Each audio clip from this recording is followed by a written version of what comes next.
This is The Wheel Weaves, a Wheel of Time podcast with no spoilers. Welcome, listeners. I'm your host, Danny, and I'm the first-time reader going through this 15-book series chapter by chapter. As always, there are no spoilers past the chapter we are covering, and that means it's totally safe for first-time readers. I'm joined by my co-host, Brett, who's a longtime fan of the series, and he's acting as my tour guide on this journey. This episode, we are going to be talking about chapter 6 and 7 of The Great Hunt. Yeah, we have Dark Prophecy. Yep. And Blood Calls Blood. Right, which is a very interesting chapter title, considering the recent TV show news about episode titles. There is an episode of the Wheel of Time show that is going to be titled Blood Calls Blood. And it's really interesting that this is in book 2, and Yes. we're talking about season 1 here, so... Yeah, season 1, I think it's like episode 6 or 7 is called that. Yeah, so it's really interesting to try and figure out where they're going and how quickly they're going. Right, and which storylines are going to be sort of shown in season 1, and which storylines maybe will be left to season 2. Yeah. Like maybe some things from book 1 are going to be in season 2, Yeah. depending on different storylines, right? Yeah, definitely. So it'll be fun to see. Yeah. I'm excited. We're getting close. I know. Yeah. Very interesting. Like, way too quickly. So, What's way too quickly? well, just in terms of this podcast, I kind of wish we had like 7 more years before the show, but No, you do not. Don't even say that. I wish that we had started a long, long time ago. Ah, Yeah. okay. That's fair. Yeah. Okay, but we're moving along as fast as we can. We are. This was a lot of note-taking. This was 2 long chapters, and we're going to smush them into one episode. Yeah, we're going to blast through this information, but we're going to hone in on the really important details. Yes. Yeah, no, I'm good with that, and so I think I'm on board with the speed that we are going. We have a good plan, and we will be done book 3 by the time the show comes out. Good. So, fun fact? Fun fact. Okay, go. So this one is because we just got introduced last chapter to the official Old Tongue name of the last battle. We got a lot of information about what the last battle is going to sort of be, kind of, maybe, sorta. Where the shadow's defeated. Yeah, or something. exactly. And the Horn of Valir is going to be used probably at some point during that time. Well, no, it means that if the Horn of Valir is found, That means the last battle is going to be soon. coming so, up. Yeah, but we got the Old Tongue name, which is Tarman Gaiden. Right. So that name is a direct correlation and very similar, if you slow it down a little bit, to Armageddon. Tarman Gaiden, Armageddon. Sure, why Very not? close. Yeah, why not? So I had to do a little bit of research on Armageddon. Right, the movie. Yeah, well, not really, but that was like a late 90s movie. Yeah, it's a good one. Leaving on a jet plane. Yeah, That's I think the a good song. asteroid hits the Earth or something. Yes, definitely. People die, doesn't Yeah. go well, so... Probably. Okay. Oh, man. So, Armageddon is actually... Isn't it just about the fear of the asteroid hitting the Earth? No, I don't I'm know if pretty it sure in the actually movie... does. Yeah, I'm pretty sure it definitely does. I don't think I've ever seen it. It just doesn't... I don't think it causes as much damage as they thought it would. And I'm pretty sure I remember a scene where they were... I'm pretty sure I saw that Paw Patrol. where the asteroid hits the Earth? Yeah, and Oh, all yeah. the pups get Save the day. mighty pup powers. It's pretty good. I've been watching too much Paw Patrol. Yeah, so not that stuff. So the word Armageddon is actually a translation from a Hebrew word Har Megiddo, and Har means mountain, and Megiddo is actually referring to a place, and it's referring to a location. Is it Mount Masada? No, it's Mount Megiddo. Oh, Yeah, okay, because Mount Masada is in Israel, and I climbed it. in northern Israel. Yep. Maybe it's something No, similar. Mount Masada is southern Israel. Okay, Yeah. so it's actually referring to a location of an actual place in northern Israel. Cool. And it's just kind of interesting because a lot of people, when you think Armageddon, you think, oh, that's the end of the world. Yeah. But in fact, Armageddon refers to a location where many battles actually took place. Okay, cool. So, yeah.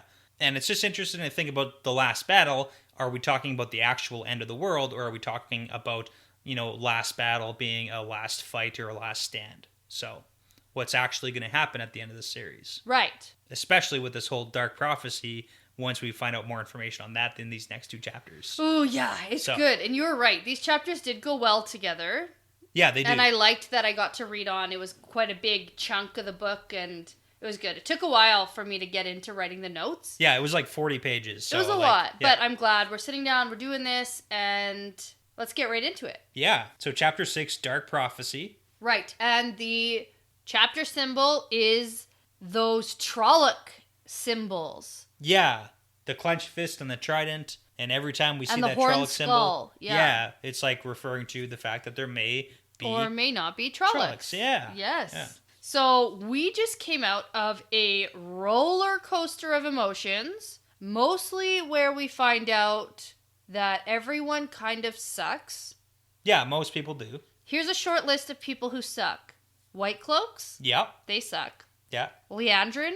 Also sucks. Crazy sucks. Yeah.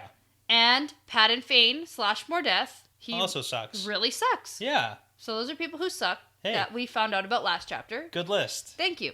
So I'm actually excited to hear from Rand again in this chapter.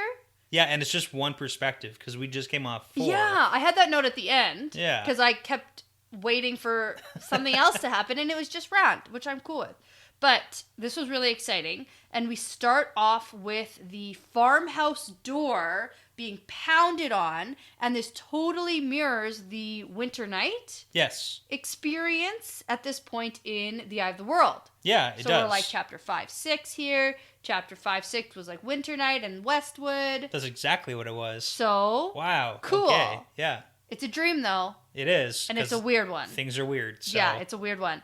So Matt is like stabbed with the dagger, and Perrin has like blood running down his face with his like empty eye sockets, and it's super gross. Because you know what? He pulled his eyes out, and that's what's in his hands that he's trying to show Rand. He's like, look, they're gone now. Yeah. And everything is just sort of fine, and everyone's happy and laughing. And Fane's doing a little jig in the middle of the floor. Yeah, and everyone's just telling Rand to just chill. Yeah. Calm down, Rand. Everything's fine. But everything is not fine. Yes, this is a horrifying scene. It's really, really terrible. It's terrible. And I mean, that's the funny thing about RJ's writing, and I've said it over and over and over again, but it's like the actual imagery in this scene with Perrin holding his own eyeballs that he's clearly clawed With, like, out of his blood. skull. Yeah. Ugh. And like Matt clearly is like a dead corpse. He's Yes. bloodless with a knife sticking out of his chest. Like, this is awful. Yeah. So the TV show can really do whatever they want to with this.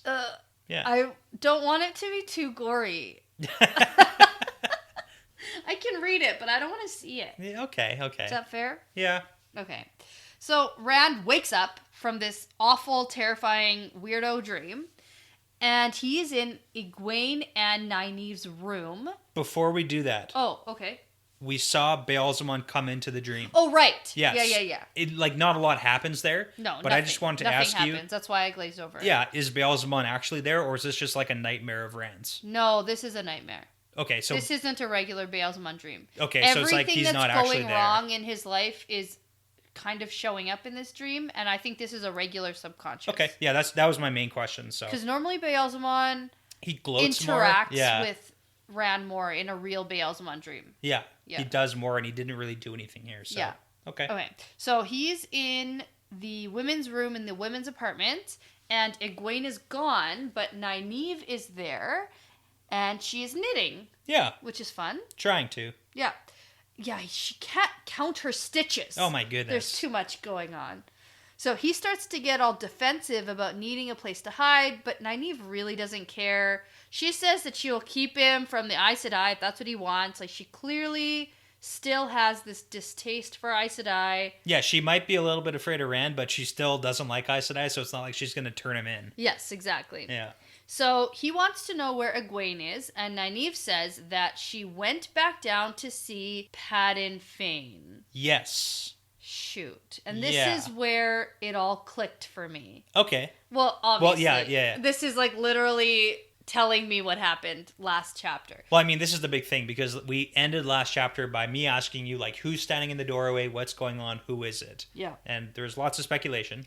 Yeah, and Egwene wasn't a name I said. Yeah. It was not. I was suspecting Moiraine or Leandrin, and it was Egwene. Okay, so you think that the shadowy figure was Egwene. Yeah.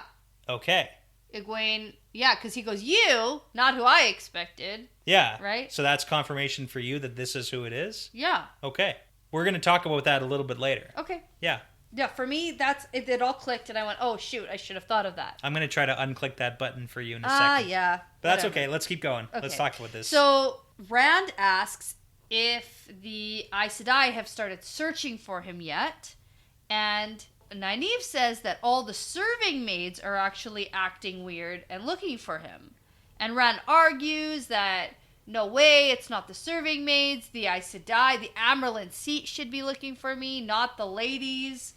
And Nynaeve is much smarter than him and also very persistent. Yeah. And a little more observant because she's just been noticing a lot of things. Yeah, a lot of weird stuff happening. Even Lady Amelisa was spotted coming out of a storeroom with like flour all over her, like right before they're supposed to be going to this feast. Yeah, and this makes a lot of sense because we know what happened between Leandrin and Amelisa. I know, which is great because right away this book, we're getting more information than the characters have. And I feel like when we were in Rand's perspective, basically the entire time, all we had was the information that Rand had. Which wasn't very much. It was literally nothing. So now you're going to start to get frustrated because you have way more information than they have, and they're going to make uninformed decisions. And that's going to be annoying. It is, yep. Idiots. Why don't they know? Yeah, except why would Egwene go back? She literally heard him say he is more death. Yeah, all that crazy stuff, and then they leave, and then she goes back later on. Yeah, that's bad. That's a bad decision. Yes. So, we find out that there's going to be a feast tonight, and Rand notices that Nynaeve is dressed in like a fancy silk dress, and he even calls her pretty, and she just glares at him. And Egwene better come back soon to get ready for this feast because it's getting pretty late. Yeah, but she's not back yet, so. Yeah, so Rand talks about how he is going to leave at the first chance he can get, and Nynaeve says that she is not so sure the pattern is done with him yet. And she's starting to sound a little like Moraine. Little Aes Sedai. Yes. Yeah. And she even references something that Moraine said. She says, like, Moraine says, you're Ta'veren. Yeah. And goes on about that. And then she goes on to say something about the Dark One, but Rand interrupts and says, Shaitan is dead. And oh no, he said it. Abruptly, the room lurches, and he also needs to grab his head as waves of dizziness, like, slosh through him. Yeah, so this, is a real consequence to saying the Dark One's name. Absolutely it so is. It's like, it's a real thing that is not just like superstition. Yeah, because Nynaeve scolds him, and he goes on about how he is dead, but Nynaeve says the Dark One's eye just fell on Rand. Well, and Nynaeve literally saw a physical reaction from Rand. Yes. So it's like, that's a real thing. And it's really drilled into us here that Rand legitimately thinks he killed the Dark One. Yes. Still. Yeah, he 100% believes that Baalzamon is the Dark One. And is dead. And he killed him. Right. So we've gotten this before, that you shouldn't name the Dark One, but we don't really know why. And Nynaeve sort of says it here, that naming the Dark One brings his attention onto you. Yeah, we've kind of heard that before a little bit back in Emond's Field. A little bit, but not in this specific way that when you say the name, his eye falls on you. Yeah. And all his attention is drawn to you when you say his name. Yeah, it's like Sauron's eye looking at you. Sauron's eye, or who else is a lord who shouldn't be named? Yeah. Whose name you shouldn't say. Yeah, but nothing happens if you do. Okay, but listen. Here's the thing, though. That's true for the first 6 books. Okay. In the 7th Harry Potter book, yeah, if you say Voldemort's name, it puts a trace on you, and Voldemort's followers can find you. Really? Yes, that's the whole thing, why you aren't supposed to say his name, because when they're all hiding and everything, then says his name, and the Snatchers appear. Oh, okay, because he said Voldemort. So that's like a magical tracer. Gotcha. And same with in different places when they say Voldemort in the little coffee shop, and then all of a sudden Death Eaters show up there. Okay, so I didn't know that about Harry Potter. Right, so exactly the same as this, it sounds like. Where his eye falls on you and he knows where you are. Yes. Gotcha. Okay. Yeah. Cool. All right. Well, I guess you have to pour a shot now. Yeah, I know. And this was even in my notes. I knew it was coming. Okay. Because it was so obvious to me. Yeah. Okay, so I was even prepared. I got set up. Yeah, I didn't want to mention, but you had everything set up, so like... Yeah, I know. Yeah, okay. It was all good. So you got... So I have the Twilight Zone Tower of Terror. Yeah, from Disney World. Did we go to this? No. Okay. That's from my dad's shelf. All right. I've been to Disney World and gone on the Tower of Terror. Gotcha. Okay. Yeah. And then mine is Victoria, BC, Canada, British Columbia. Now, we haven't been there, right? I have. I have not been. Yeah. Yeah, it was mentioned that there's been a lot of shot glasses that I have no recollection of. Yeah, I know. So reliving your own life Yeah. through our shot glass, that's funny. yeah, it's fun. But I think I might have done this one before. Okay. Because now we're officially done even the shot glasses that we got from Christmas time. Okay. So, yeah, now we're going to have to repeat unless we just start, I don't know, getting mass shot glasses. Yeah, we have to make that available to people. To send us shot glasses Yeah, from where they're that'd be from? very cool. Yeah.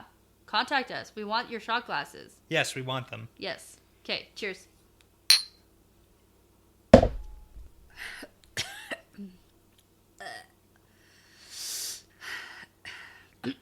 Okay, so don't say the Dark One's name because that's bad, and don't be a dumb boy like Rand. Yeah. Nynaeve's not happy with him now, so... No, and then basically as soon as this happens, bells start ringing loudly, and Nynaeve says that they are alarms. Yeah. These are the alarm bells. Yeah. And oh shit, Rand thinks like, name the Dark One and evil comes down on you. Oh no, Oh this, no, oh this no. must be why this is happening. I know. Yeah. And it's like, granted, not He's exactly, a little bit but... self-involved. He lives in Randland, where Rand is the center of the universe, so... Yeah. Yeah. Okay. And that's a common theme that's going to come up again. Yeah, I thought you were going to so- ask me if I thought this was actually a stroke of the Dark One because he mentioned the name.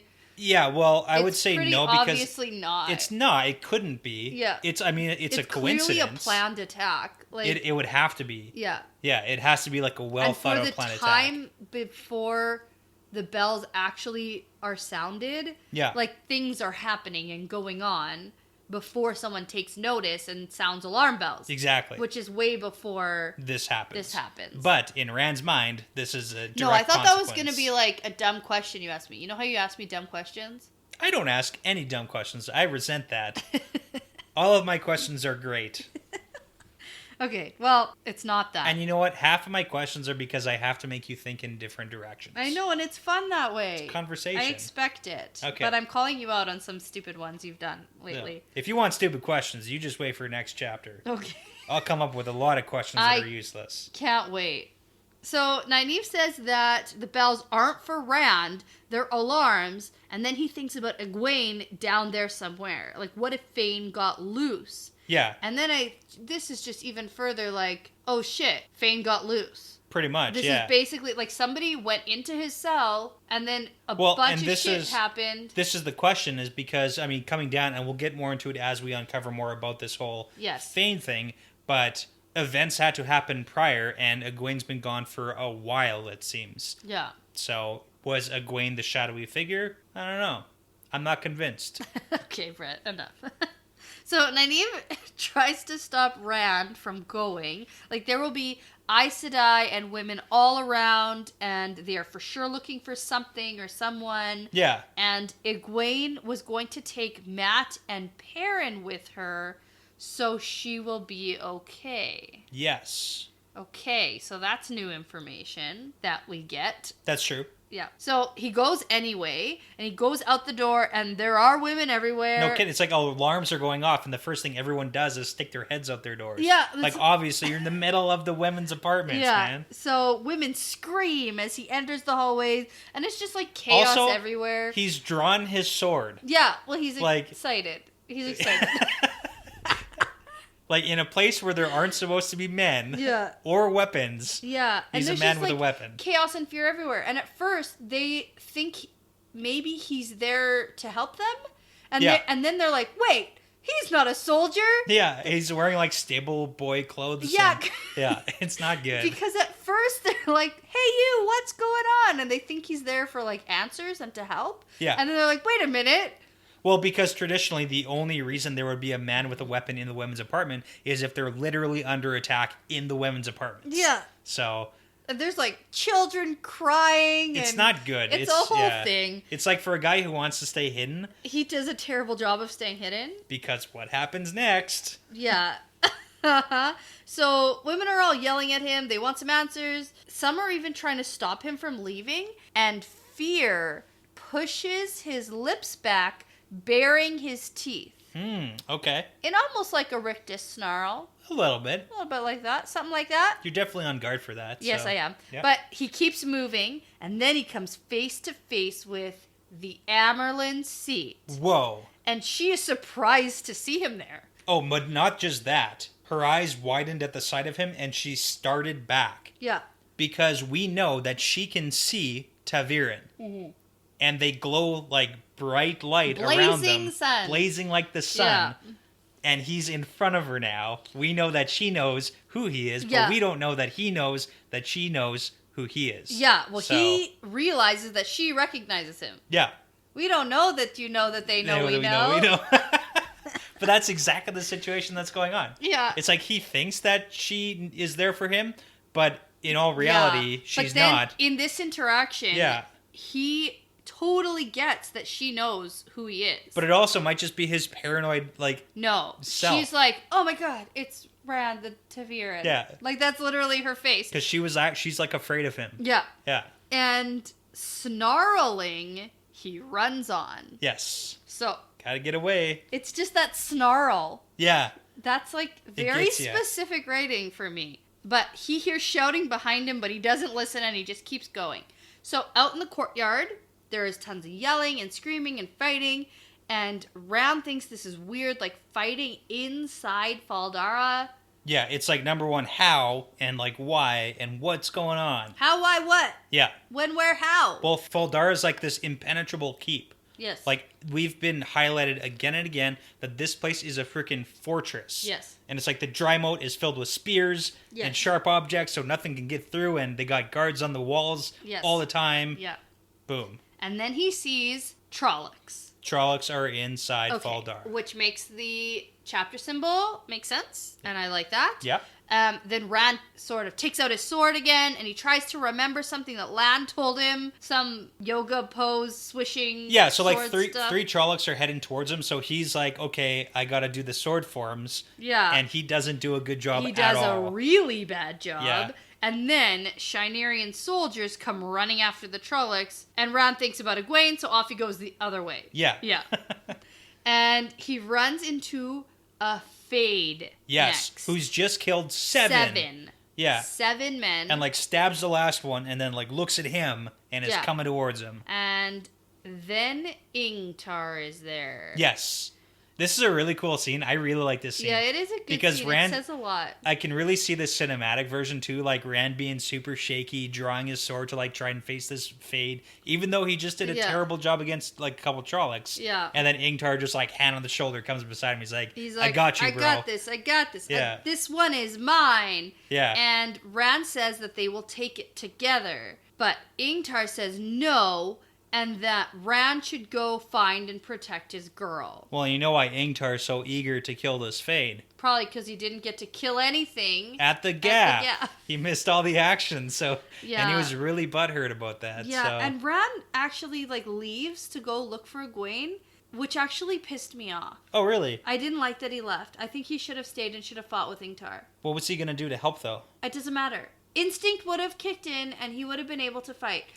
That's what I was hoping for here. Really? I was Okay. hoping for them to do something together. I didn't want Rand to leave Ingtar alone. And no matter how good he is, Okay. I really thought this was Ingtar's death.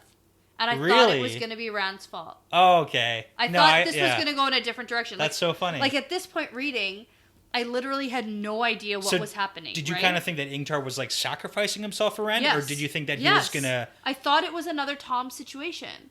Oh, wow. Except okay. I don't think Tom's dead, so yeah, I but take that back. I but get you what know you're what I saying. mean. Yeah, it's like the sacrifice. Like, I'll take this one, boy. You run. Yes. So difference is Tom's like an old man, Yeah. and Ingtar's like a youngish warrior man. It who doesn't matter. Kills Fades for a living. Sure, but I still didn't like that Rand I love that comparison though. ran away. Yeah, that's great. I love that. I didn't like it. Okay. It was cowardly. I didn't like it from him. I thought this was maybe going to be some sort of like development thing for him where they're going to stand together against it or something. And like even if Ingtar did all the fighting, at least Rand was there to be supportive. Go Ingtar! Yeah, exactly. Oh my god. Oh yeah, okay. That's but, great. That doesn't happen, he leaves. Yeah, he leaves. Okay.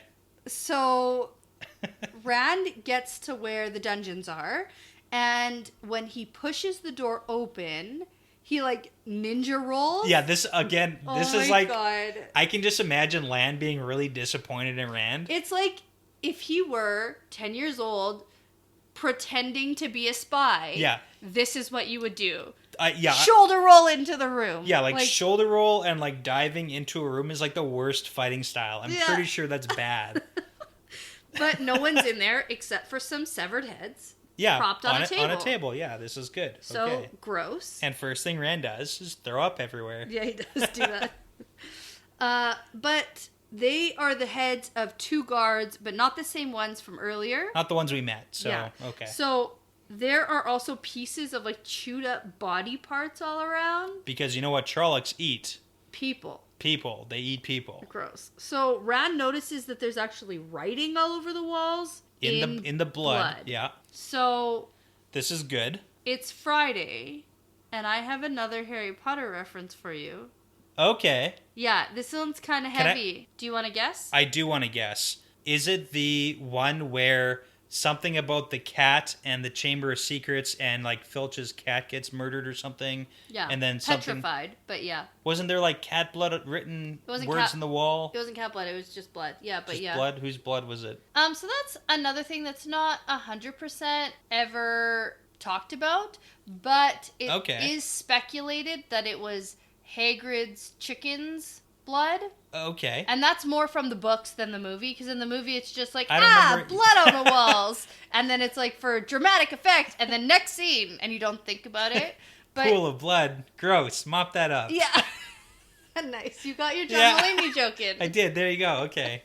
But no, it's a whole thing about Hagrid, his chickens are disappearing, and Ginny, who wrote the blood writing while she was possessed. Okay.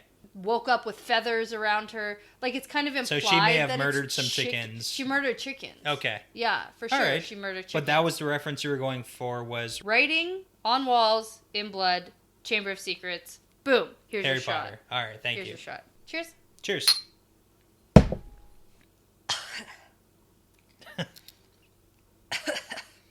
And just to clarify, this is definitely people blood, not chicken blood. These dudes got murdered. Oh, yeah, yeah. Oh, yeah. I don't think that needs clarification. Yeah. No. But it's definitely not the cat's blood, because the cat doesn't die in Chamber of Secrets. Okay. That's the thing. It was more for effect. Like, no people died. It was like, here's a message, but it's more effective if it's in blood. Yeah. Right. Way more effective. And it's more of a mystery. Like, where did that blood come from? Whose blood is it? Yeah. It's more ominous that way. I get that. So, all of this blood writing is mostly in Trolloc script, but some is in English, and Rand starts... it's not English, it's common tongue. Oh my god. Sorry. I'm just joking. Okay. I don't know what to do with you. There's no real name for it. Okay, that's good. I'm just saying it might not be English. Okay, well, it's not Trolloc script, and it's something that Rand can read. There you go. So, Rand starts to yell out for Egwene, and he goes, "Where are you?" Which vaguely mirrors the prologue from Eye of the World. Ilyena, my love. Where are you, my wife? Yeah, okay. Right? I get that. I like that. Vaguely mirrored. Anyway, not that I think that Egwene is Rand's wife or anything, but, you know. Ilyena reborn? Maybe. Hey, I like that theory. Okay. Could put that on the board. Except that Min said that you guys aren't for each other. True, but maybe Ilyena wasn't for Lews Therin. Well, not after he murdered her. Yeah. All right. Yeah. Shit. Shoot. Yeah. Oh, Fuck. man. That's the worst. Okay. Anyway, so he's searching for Egwene, and then he sees some script on the door that says, "We will meet again on Tommen Head. It's never over, Althor." Oh, man. Okay. Whoa. So who wrote that? Fane. Okay. I just want to make sure we're on the Fane same page. on his way out. I think Fane wrote it, most of it, probably. Well, not the Trolloc stuff. Under possession, maybe? Well, probably the Trollocs wrote the Trolloc stuff, and then the hand that was the more legible hand was probably... Educated dark friend. Yeah. That was probably Fane or someone else. Especially this Althor thing, because that's what he was saying. He wasn't saying Rand, because that's a call to when he went with Egwene. Yeah. Fane was saying Althor. Yes. He kept calling him Althor. He wasn't calling him Rand. And the "we will meet again" thing, we heard that from him. Yes, so, but now we have a place where they're going to meet again, and it's where some dark friend turmoil is going on. Yeah, and maybe not just dark friends. Right. It's all very I speculative. do have a question at the end for you because of the next chapter, but we'll get into that after. Sure. So he hastily starts scrubbing the words away because, his name is on there, and that's pretty damning. A little bit, yeah. But I mean, it's damning in a sense that you probably weren't the one to do this.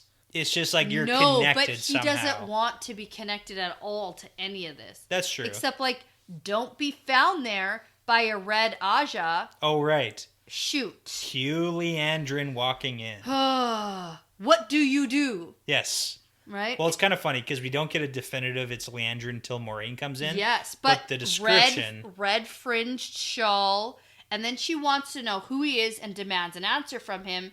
And then we get the opposite point of view of her one power, pain-inducing, getting answers from somebody. If it's the same thing, but it's probably the same thing. The way he acts and the way he reacts to what happens to him looks like what Amelisa did. Yeah, okay. So you were paying in my opinion, yeah. No, it definitely does. And so he feels icy cold, freezing needle points all over, and a squeezing, piercing feeling in his brain, in agony. Yeah, so she is, and I think it's important to just clarify, she's definitely hurting him also. Yes. This is physical pain. Yeah. And so he fights against it though. He does not want to tell her. Yeah. And he dimly senses warmth and a light, and he thinks about how she is killing him, but he has to reach out to the light or she will kill him. Yeah, so what's happening here? Okay, so I think her power is to make someone feel like they're in pain, on the inside, and make them think that they're dying. Okay. Maybe. And then so it's if I tell her what she wants to hear, then she won't kill me. Yes. That's probably... Okay, I get what you're asking me. So I have two things. Okay. I get what you're asking me, but I think from this perspective and comparing to last chapter, Leandrin's... how she gets people to tell her what she wants and to obey her is to make them think like she can kill them.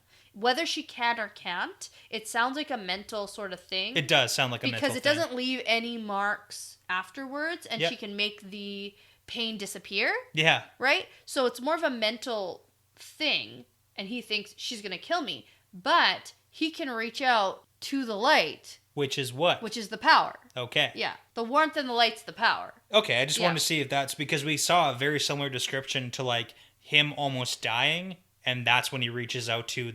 The power to do something about it. So I think that her using this power that she has, which clearly in people's minds makes them think they're going to die. Yeah. And when Rand is going to die, he thinks, oh my God, I need the power. I need the power. So he's going to go and do something and blast her with a bolt of lightning. And I really wish that had happened. Just lightning shoots down and crushes her. Yeah. Blows up half of her. Oh my God. Or he pulls out his sword and it's his light sword again or something. And yeah, that'd be cool. Blasts her into oblivion because she's the worst. I get the feeling you don't like Leandrin. She's just a crazy bitch. She's crazy. So do you think that here's a question I wasn't planning on asking, but I want to ask you now. Okay. We've seen some pretty, I'd say, drastic channeling from Leandrin. She's doing some questionably moral stuff. Do you think that this is common among Aes Sedai? No. And I don't think that, especially because I've read the next chapter, where Moraine thinks that she's never once thought of using the power against another Aes Sedai. Okay.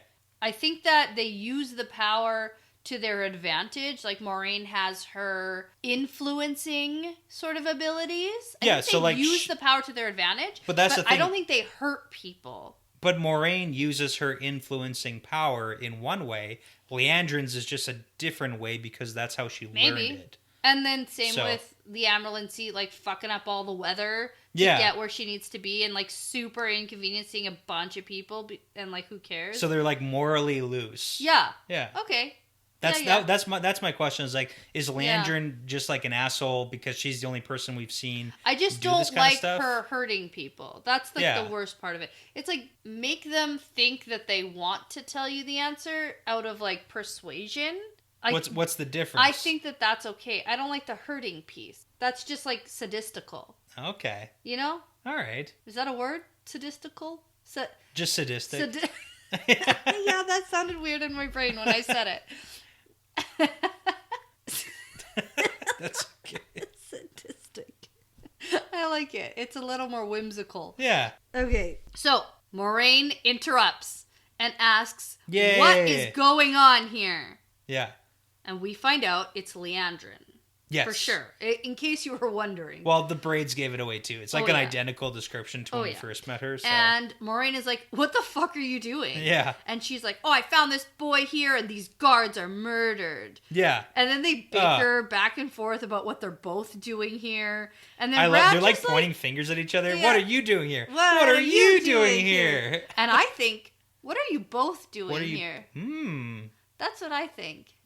What are all y'all doing here? What are all y'all doing here? Okay. Yeah, because So you go, what are y'all doing here? Yeah. Yeah. That's what I thought, because I thought maybe Leandrin, maybe Moraine, those were the two I thought were coming down to talk to Fane. Yes, it doesn't seem that way now. And there's this whole, like, Trolloc whole thing happening. Like, why would... I could see, number one, why Moraine would want to go... make sure that Fane is where he's supposed to be. Yes. Or maybe she can sense that Rand is in danger or something like... She does, yeah. So here's the thing, too. We know that Moraine knows more than she lets on, and Egwene doesn't think that Moraine knows she goes to visit Fane, but does Moraine actually not know that Egwene visits Fane? I'm sure she does. She probably knows. So probably because she saw her sneaking down. Yeah, like... Exactly. Yeah.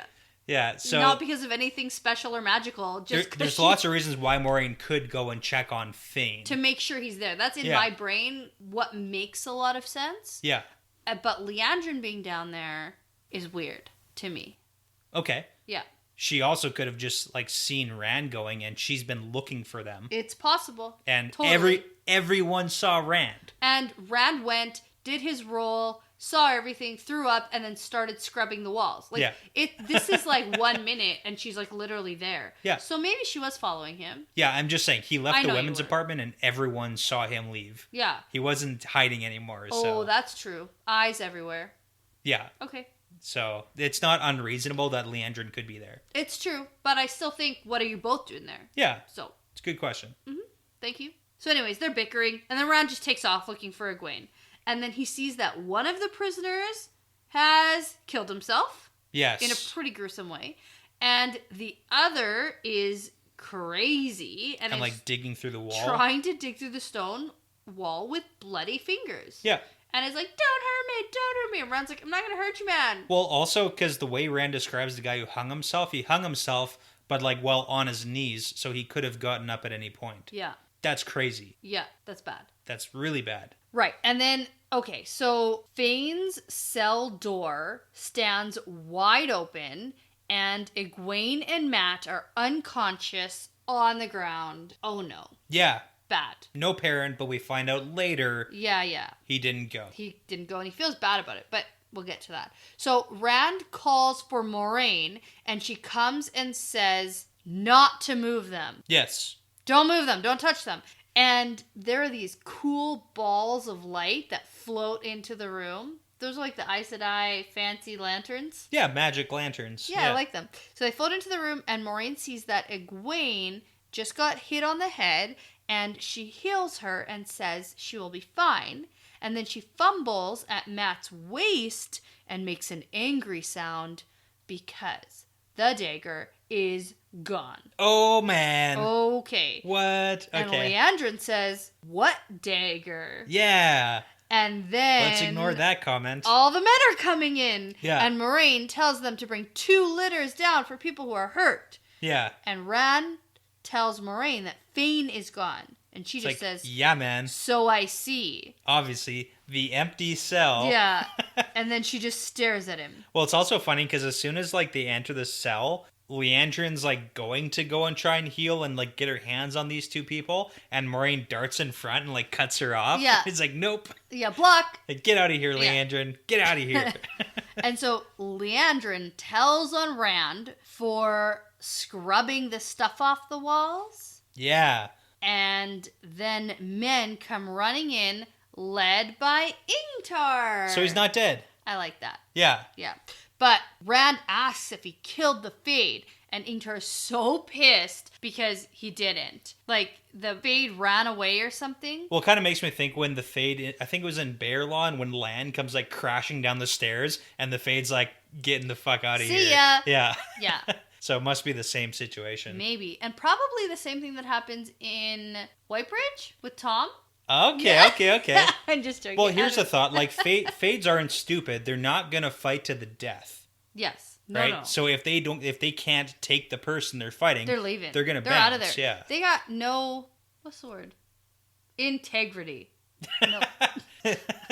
Got no integrity. Yeah, they don't care. They're like, I don't care. Like, I don't need to stand here and fight you if I'm not going to fight you, if I'm not going to win. Yeah, they don't have anything to prove by dying. Yeah, that's integrity. Is You're it? laughing at me, yeah, I but guess that's so. probably what I'm thinking. Yeah. I don't think it's the word I was going for, but it's Maybe the not. word that That's came okay. out. Anyway, Ingtar is both somehow angry and ashamed. Yep. And he's having a hard time, which makes sense. But Rand says, at least you're alive. But Ingtar does not agree. And We find out the reason for his anger. They lost it. And then it's revealed that the Horn of Valir, chest and all, is gone. The Horn of Valir has been stolen. The strong room was looted. Ronan is dead. And he was guarding the room. And Ingtar says something about what a great soldier he was and how he died with blood on his dagger, and no man can ask for more than that. Yeah, so just to recap, Ronan was the guy who did the formal introduction with Leanne. Yes. Yeah. So like the second to Agelmar. Agelmar, yeah. Or he was the guy like in charge He's of that. the guy. So, and the whole dying with blood on your dagger, that just means you fought back.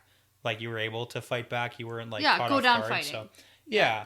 Okay. So here's the thing about this whole horn being stolen thing. Yeah, we're going to talk about this. I like briefly. Okay. You didn't want to bring it up, but It's tough because a lot of people they don't have the book. They have an audio book. They have like different versions of the book. I have no idea what's out there in the world. Yes. So the version of the book that we have on the back says blah blah blah blah. Horn of Valir is cool, and it's stolen. And that's like the big, and that's like mic drop for read this and book. it's not even like in the middle of a paragraph. It's line, and it's stolen. Yeah. So this is something I did see right away when I picked up the book. Because if you put the book down face down and happen to glance over at it, there's one big sentence that says, there's a big sentence and that says, it is and stolen. it's stolen. Yeah. And so you usually put things on the back of the book to say, here's what's exciting about this book. And then they don't give anything else away. Yeah. So when we first started talking about how we're going to go to Ilion with the Horn of Valir, and that's the exciting part, actually no. The more exciting, the actual hunt is, remember how I said, oh, that wasn't such a great hunt? Yeah, so now we're going to get we're actually going to have to go find it. Yeah, or we have a hunt for figure the out horn. what the fuck is going on. And I like this better than the only plot point being, let's bring it from here to Ilion. That's fair. Okay. So I'm okay with it. I like it. Yeah. Sort of saw it coming. I'm actually surprised that it happened this early. Oh, did you think like it was going to get stolen during their trip down to I Ilion? did. That's what I thought when I saw that line on the back of the book. But it makes sense because you're not going to put something on the back of the book that happens in the middle of the book. It's like right at the beginning. Because that is a big spoiler. Yeah. So it makes sense that this is like chapter 6. beginning sort of part of the book, and then that's actually what happens. Cool. Yeah. But how it happens is exciting, at least. Like, this is cool. And now you're going to get a really good hunt for the horn. Yahoo! All right. Good. I'm glad about that. So let's learn more about this invasion and what's going on. Okay. So the Trollocs and Fates came through the dog gate and left the same way. And that was like the last gate that Rand was going to check. He didn't check it because he thought, hey, if Sally they're all guarded, they'll all be guarded. Exactly. Yeah, whatever. So. Yeah. And they killed 50 or more Trollocs, and they've never had Trollocs inside the gates before. So this is a big deal. Yes, yeah. And more so because it was an inside job. Yes. And Rand says, how? Because all the gates were barred and guards were killed from the inside, which means that there are dark friends in the keep. Yes. That's huge. Yeah, it is big. That is big, yeah. And I have speculations. Okay, mostly just one. I think I want to hear these. Yeah, the only speculation I have is Leandrin.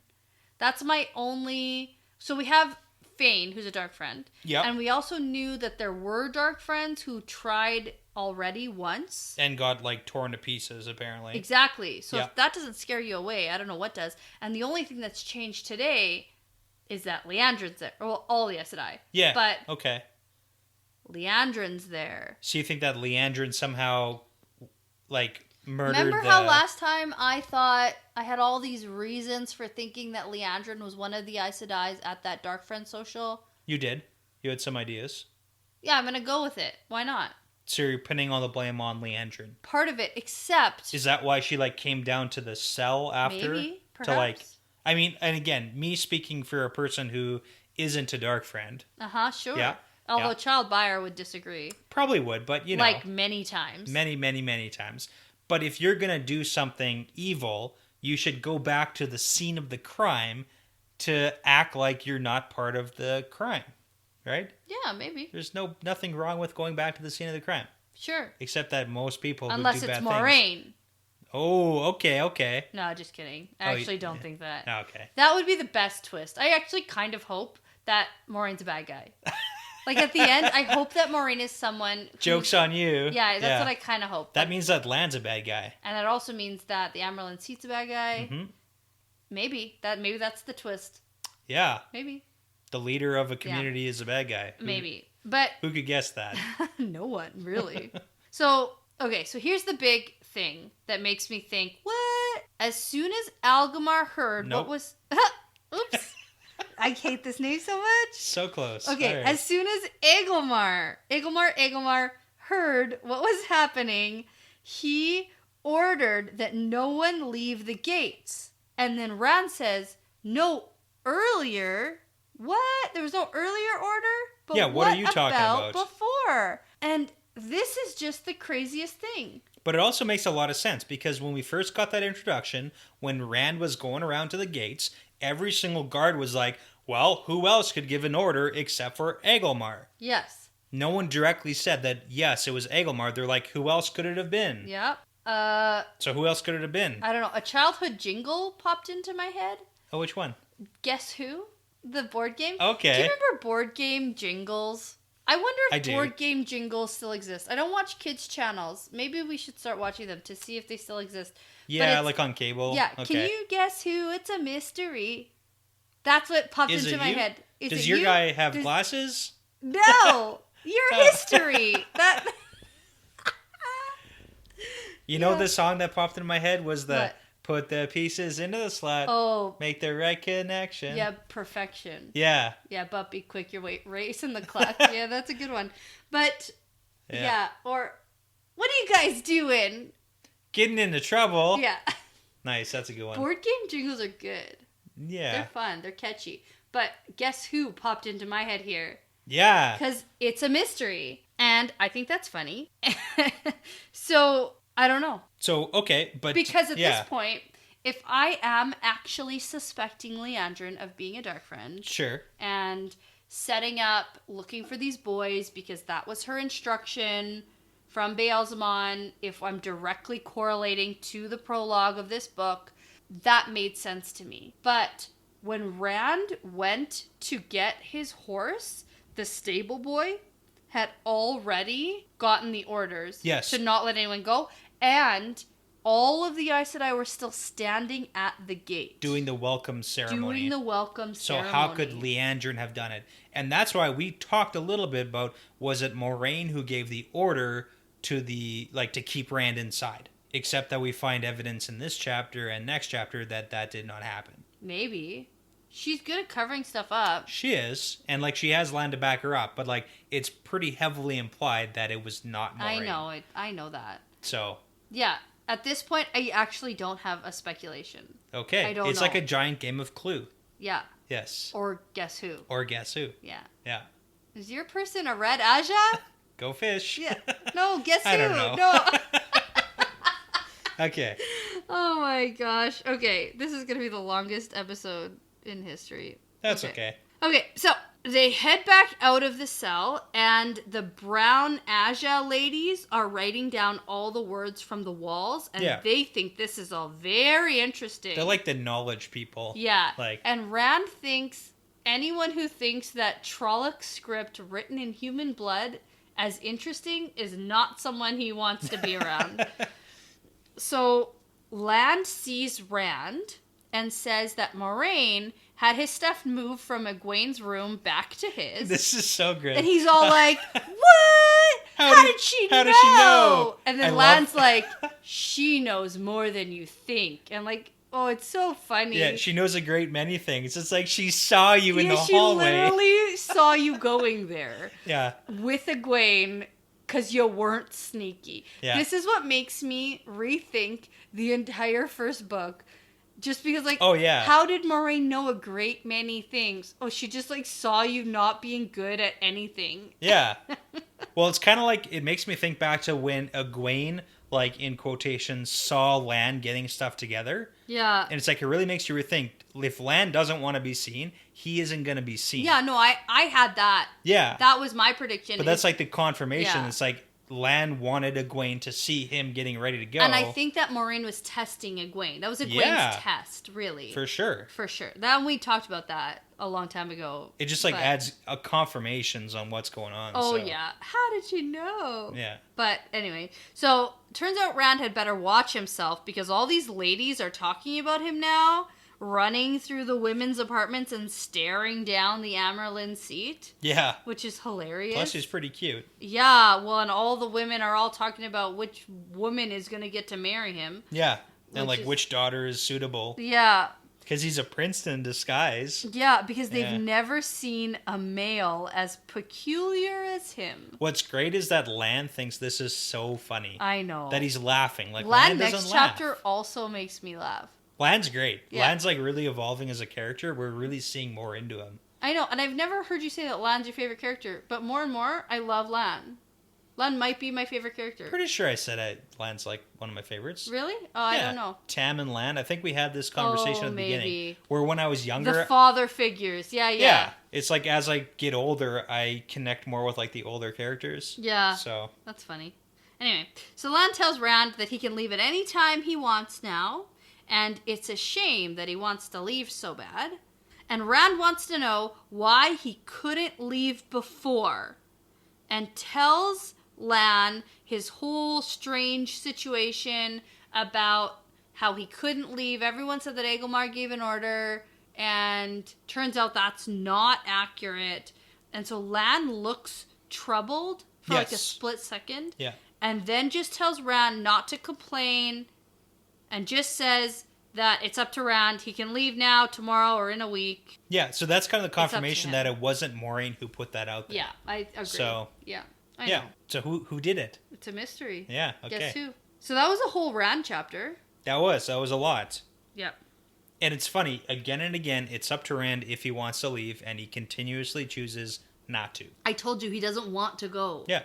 He doesn't want to. He knows in his heart it's the best thing for him and the people he loves to go, but it's the opposite of what he actually wants to do, so he's going to find excuses to stay. Yeah, he's being terrible. Yeah, I don't think he's actually ever going to leave on his own. All right. That's my straight up prediction on that one. So, Chapter 7, Blood Calls Blood. Yeah, this is heavy. And I just wrote, oh, that's fun now, because we know that that's actually going to be something that's important, whether it refers specifically to the things that happen in this chapter. It could also totally be different. They're going to twist it and use it in different places, which is cool too. Yeah. Like if they want to use a dark prophecy earlier in the adventure, yeah, like go for it. Like get us involved. Cool. Yeah, get everyone hooked and get everyone to love Wheel of Time. Like I don't even care. I don't care if the story gets messed up. Like it's a TV adaptation, right? Yeah. The more people who like it, the better for everyone involved. And just like the cooler it'll become. Yes. Yeah. Cool. So, wheel and infinity snake symbol. Yeah, and this is just neat because last book we only got this at the beginning and end of the book. And that's it. And here we get it in the middle. Yeah, okay. Middle, beginning. A quarter way through. Barely. And I think, okay, we're back to Moraine's perspective. Yeah. And I'm super pumped for this because I didn't know if we were going to ever head back to her perspective this book. Yeah. And I like Moraine's perspective. We get a good chunk here of this chapter being her too. Yeah, and there's just so much in the specific teeny details with Moraine, and I like that stuff. Good. So all right. They just finished healing Matt, and Moraine is rewrapping the Angrio. Yes. And we skipped the entire healing of Matt. Yeah. Because at the last chapter, Leandrin got super pissed off at Moraine because she was like, you're going to get the Amerlin seat involved in your healing? Like, who do you think you are? Yeah. And Moraine thinks, well, I'm best friends with the Amerlin. Yeah, idiot. So, idiot, don't you even know? Idiot. Yeah.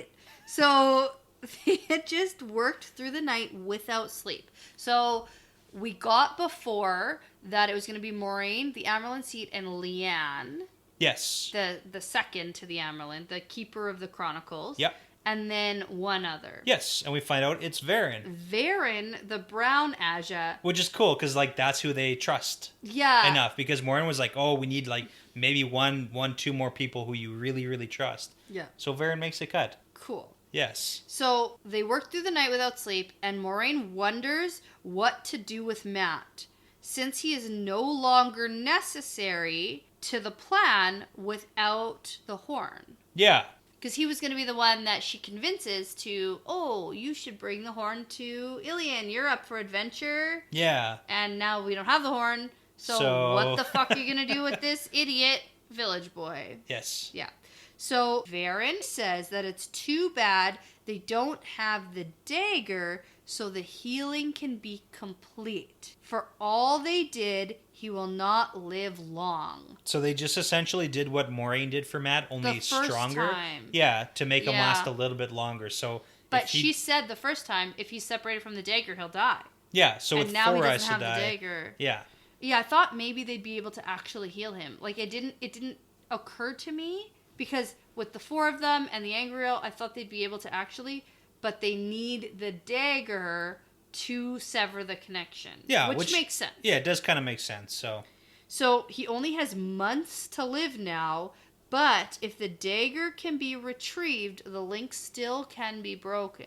And to be fair, the first book took like a month of time. Yeah. So like months. Sure. Is like 6 more books. We got plenty of time. Because that actually worries me a little bit. Except this book has been like 3 months. That's true. But like the first month was literally the first chapter. So, yeah. Okay. Speeding up a little bit, but you know. Slow down. Okay, this is where we get that Varen is very old for an Aes Sedai, which is very old indeed. Yeah, so that makes us think that like Aes Sedai might live longer than normal. Oh yeah, we get a lot, like a even bigger, like not just a clue, we get confirmation that Aes Sedai live a very long time. Yes, but we don't know what that actually means. We don't know. We don't have any specifics except for she has some gray hair. Yeah. Which is like... Old. Really, really freaking old. Yeah. So, like a good brown Aja, she's interested in the puzzle of this dagger because it affects people who come into contact with it. And with it loose in the world again, she wonders how long it will take before the evil of Shatter Logoth infects everyone again. Yeah. What a fun puzzle. Well, she's like looking at like statistics, like, oh, how many people do you interact with in a day, in a week, in a month? And if it's like, multiply that by more people. Let me get out my calculator. Yeah, let's figure this out. This is a fun math problem. So they puzzle out that it needs to be found, and Matt has to be the one to find it and return it safely. Because he's the only one who really can carry it without it. Well, and that's the thing. Like, if somebody else finds it and returns it, then they have to carry it for a long time. It's just like more healing needs to be done. Yeah, on more people, so it's not good. Yeah. So the Amerlin Seat Swan wants to find Fane, too. And he must be important if the Dark Friends wanted to get him out as well as the Horn. Yeah, because if you think about like how important the Horn of Valir is, like for them to also risk the same mission to save Fane, like that's huge. And so Moraine agrees and says that he will likely be found with the Horn. Yeah. And so Swan goes to excuse Varen and says that she must talk to Moraine for a moment and then get to sleep. But Varen has something to share. Yeah, prophecies. Yeah. It's so good. Or maybe not. So she was one of the ones who was writing down all the blood writing in the dungeon. And there was one section of the writing done in a better hand by an educated Dark Friend or a Fade. Yes. So that's like that English writing. Yes, and that's what the whole question is like, Fane wrote the stuff on the door. That makes sense. Was he also the person who did the writings on the wall of this prophecy, or was that somebody else again? Right, and it all depends on who was down there, how long it took. Yeah. How long did it take to get all the writing on the wall? Was it one Trolloc and one Fade? Was it just Fane and one Trolloc? Like, who was actually down there? Was it 20 Trollocs all writing at the same time? And we don't actually know how much writing there was. Number one. We know that there's 2 guards who got murdered and eaten. Yes. And we know that Fane got out. We know the one shadowy figure in Fane's doorway.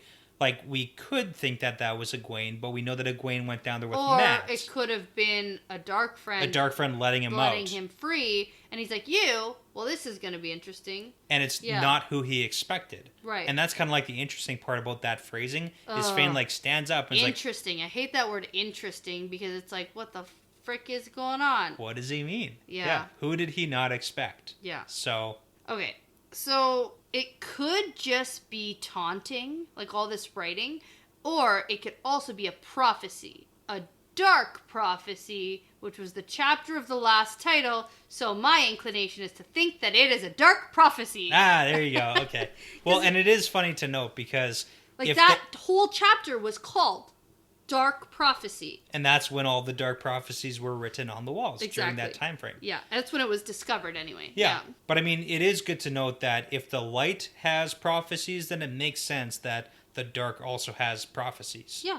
So why wouldn't they? Yeah. So this whole poem, I'm going to call it.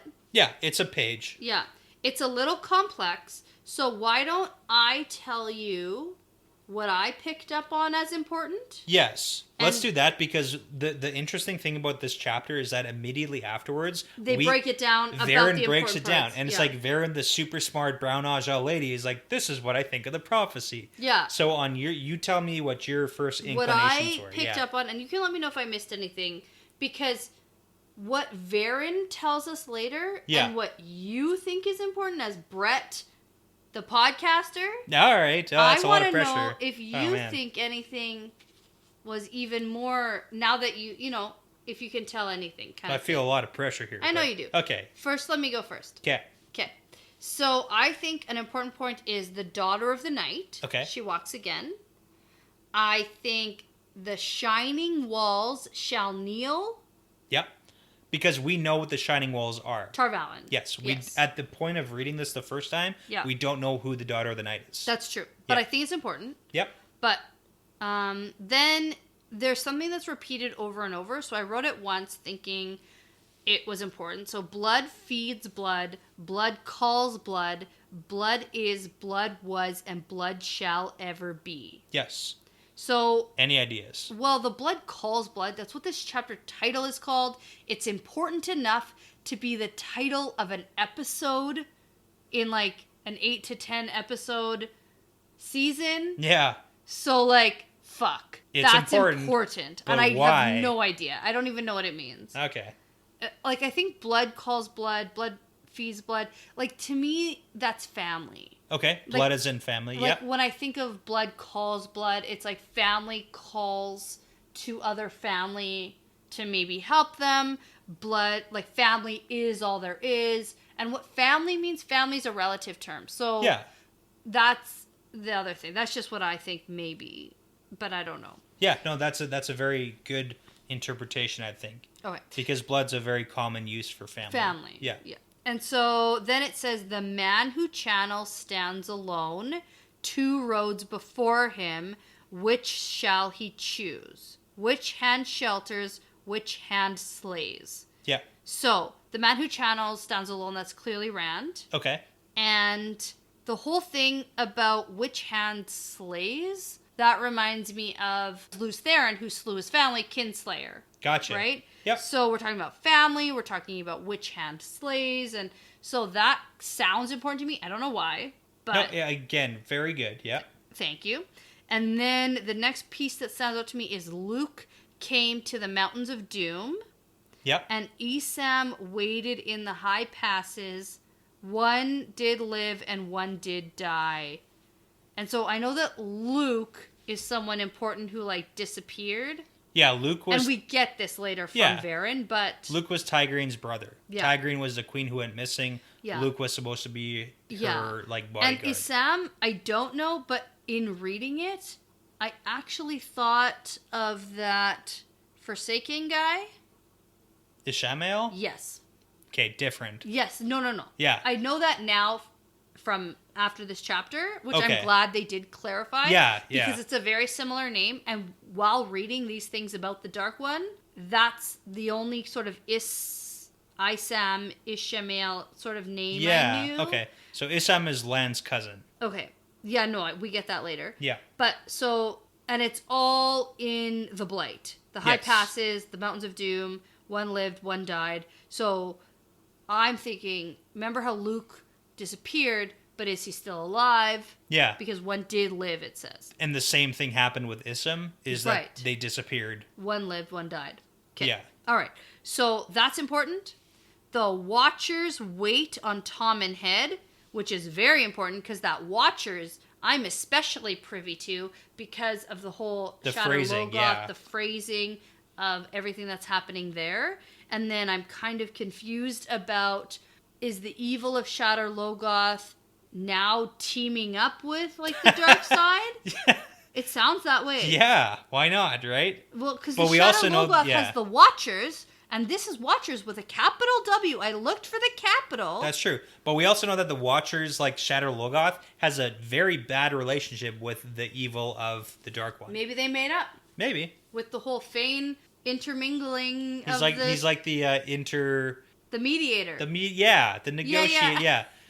he like handles the negotiations. He's like got his feet in both pools. Yeah. Yeah. Who knew that Padden Fane would be so important?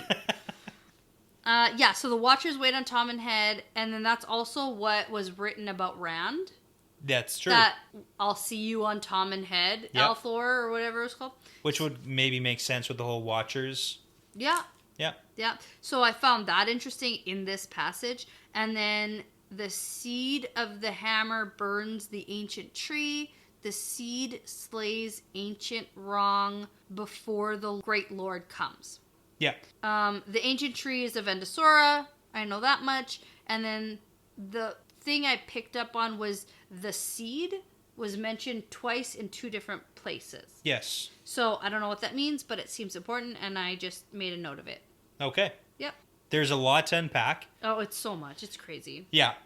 Your interpretation, do you think that it's prophecy or do you think that it's not? We get a whole back and forth. So in I've this entire already said chapter. I do think it's prophecy Okay. because the last chapter was called Dark Prophecy. Okay. Yeah. And the reason why that's important is because if it is And prophecy... that has nothing to do with the story. That's just me reading between the lines about how books are written. Yeah, no, and that's fair.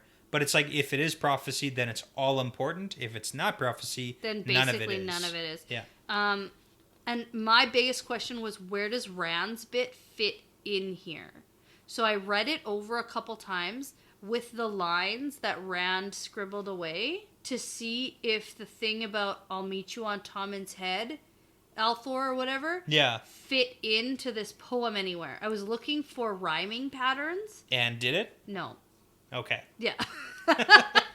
So was that just meant as a side note for Rand, or was it fit in somewhere in the poem but didn't specifically have a rhyming pattern? Because it's like there's some pieces that rhyme and some that don't, and if it fit in at a certain place, then it wouldn't have to rhyme. That's true, but there is a distinction. Like, this is a prophecy written on the wall, and then the other was a personal message from Fane to door. Rand Yeah. on the door. Yeah. So they are two distinct things. So Yeah, so I looked for it. yeah. So here's the thing.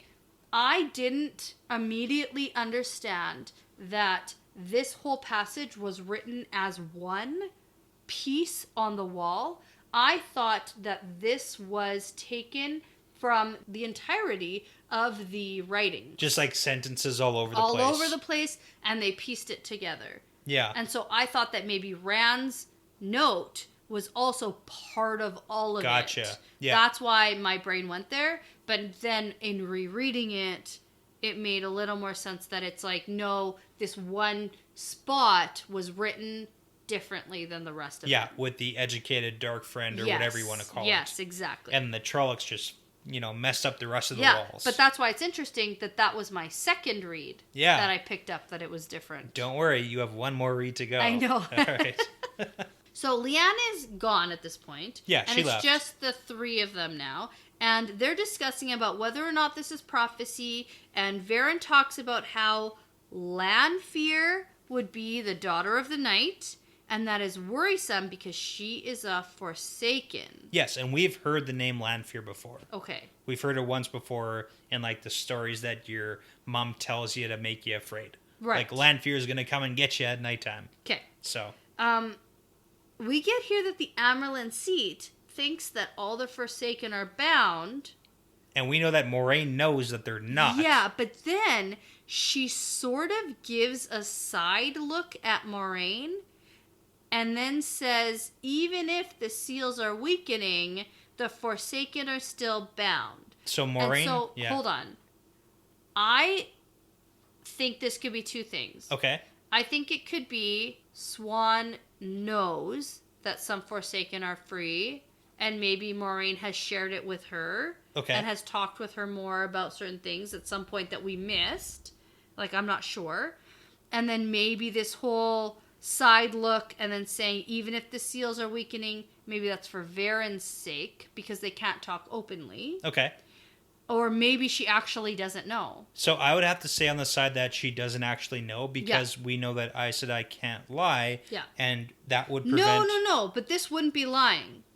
But for her to say the Forsaken are still bound, she knows if Moraine told her, and then I guess she the would know that they're side not. look is for the seal that is broken. Yeah, it's like Swan That's giving what Moraine she the didn't- side eye, being like, they are still bound, aren't they? That's the weird not lie. Not lie. Even if the seals are weakening. That's the whole... Because it was a weird interaction and I was trying to figure it out. So it doesn't seem like Moraine has told Swan about Aegonor and Balthamel. Right, those are the ones. Yeah. But turns out that Lanfear is one of the most powerful of the Forsaken, but she kept her powers hidden. Yeah. And something else that's known about Lanfear, before old buddy Luz met Ilyena, Lanfear had been his lover. Yes. And Moraine thinks to herself, a complication we do not need. So that's very weird. What does that even mean? Well, let's think about that. So we know that Lews Therin is the dragon. Yes. We know that Rand is the dragon reborn. Yes. We know there's this whole thing about, like, souls being reborn. Yes. So is Rand Lews Therin reborn? Yes. So if Lanfear is a Forsaken who was Because I in was love... thinking about... Because remember how I said that Lews Therin was going to come back from the Horn of Valier? Yeah.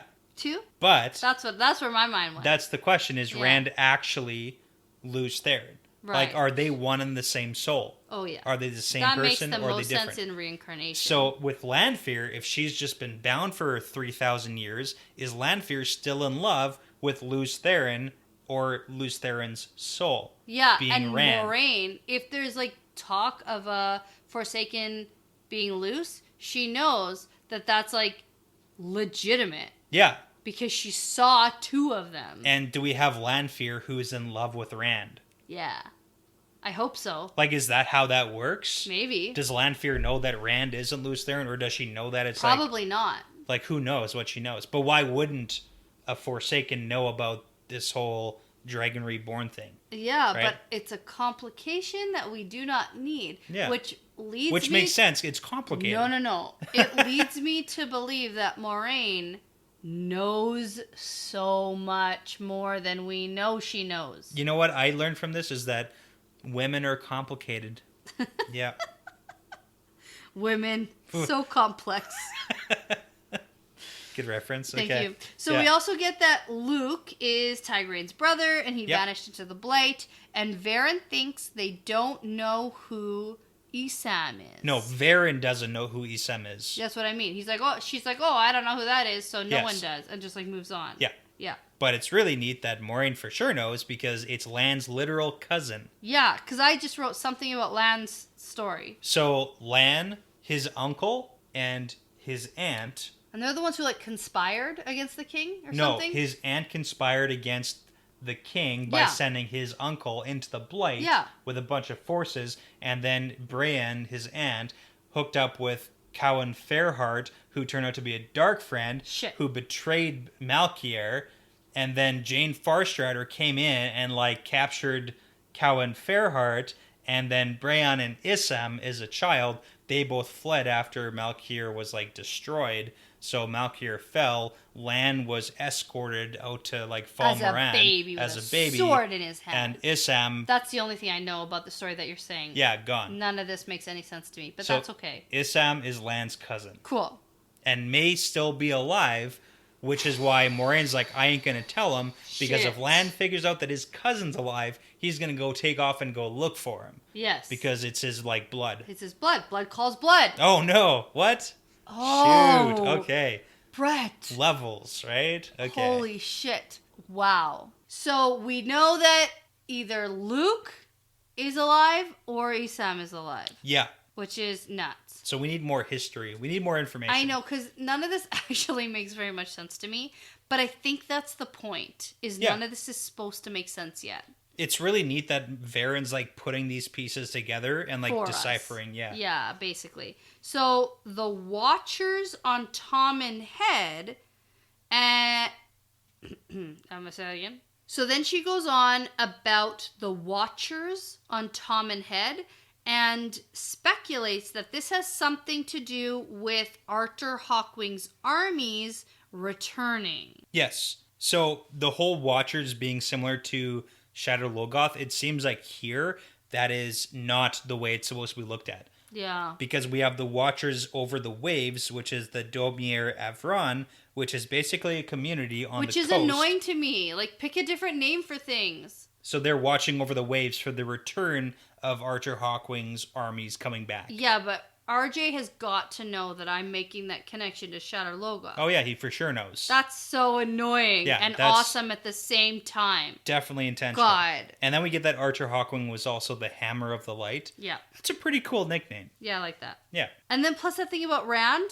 about Tom and Head, waiting for you on Tom and Head. So the Watchers on Tom and Head, and they're waiting for Rand on Tom and Head. Yeah, Something's happening around Tom and Head, and we already know that. And Tom and Head is in Almouth Plain? Yeah, it's like there's a city there, but everyone tries to claim everything there.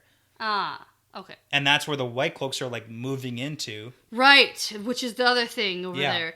And so Moiraine says something about the rumors of war over there, which makes sense. Yes. And also, if we know 100% that Dark Friends are doing something up in there. Yes. We 100%. Know that we know that there's actual Dark Friends doing something there, and we know that there's people who are saying that there's Dark Friends are doing things, because the White Cloaks were saying that all the strangers that are like invading are Dark Friends. Yeah. But we know that there's Dark Friends in the White Cloaks. So, or in the Questioners at least. Yeah. Okay.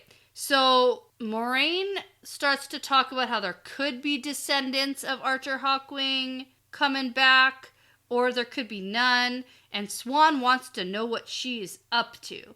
And Varen, with her nose still buried in her notes, notices like none of their interactions. Yeah. Like they're both giving each other like these sideways glances and these looks, and Moraine is like, "Shh, I'll tell you later," sort of like gestures, but Varen doesn't pick up on any of it, or so she seems to look like. Yeah, and she this doesn't is pick up on like it. one of my favorite parts of this book, I think. Yeah. It's huge. So Well, it's like Moraine is like, she doesn't get any of it. But she's then not paying attention. We find out she does get all of it. So Swan's patience with Varen runs very short because Varen is just blabbing about facts and stuff. Which is awesome. And she tries to be gentle, but she loses her attitude real fast, slams her hand on the desk, and Moraine tries to say that there is nothing to say that this is prophecy, and Varen says, and of course, the man who channels must be one of the boys with you. And that's like a huge mic drop. Like, what?